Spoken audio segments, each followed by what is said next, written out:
Welcome to this quick tutorial. Today I'm going to show you how to turn any 2D image into a detailed 3D mesh in Blender in just a few minutes.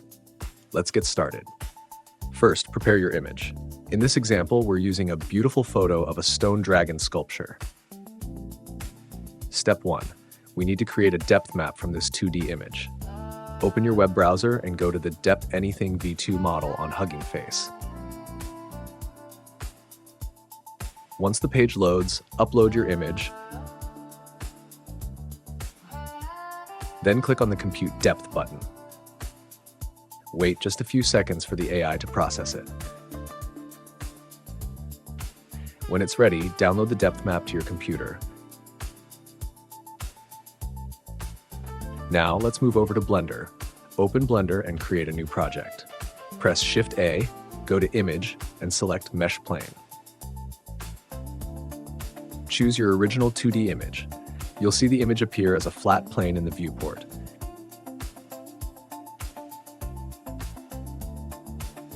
Next, switch to the shader editor.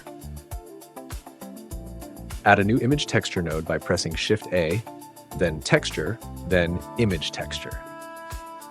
Load the depth map you just downloaded into this node. Next, connect the image texture node to the displacement node. Then connect it to the displacement input of the material output node. In the Material Properties panel, go to Settings and change the displacement option from Bump Only to Displacement and Bump.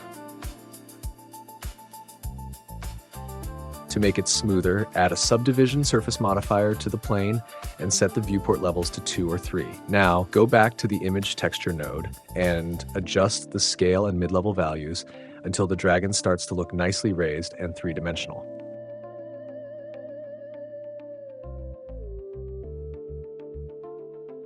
Keep in mind that at this stage, the effect is only visual. It's not real geometry yet.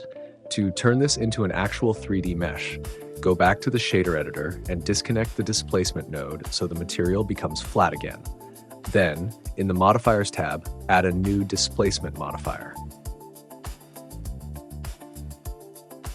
In the Displacement Modifier, load your depth map as the texture,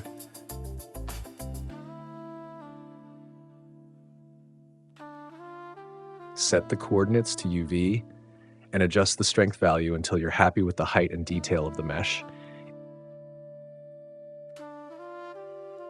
If you want even more detail, add another subdivision surface modifier or increase the subdivision levels, then apply it.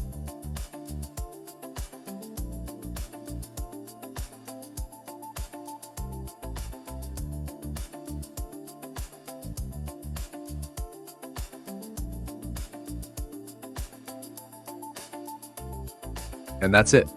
Your 2D image has now become a real editable 3D mesh in Blender. You can now sculpt it further, add materials, lights, or export it for your projects.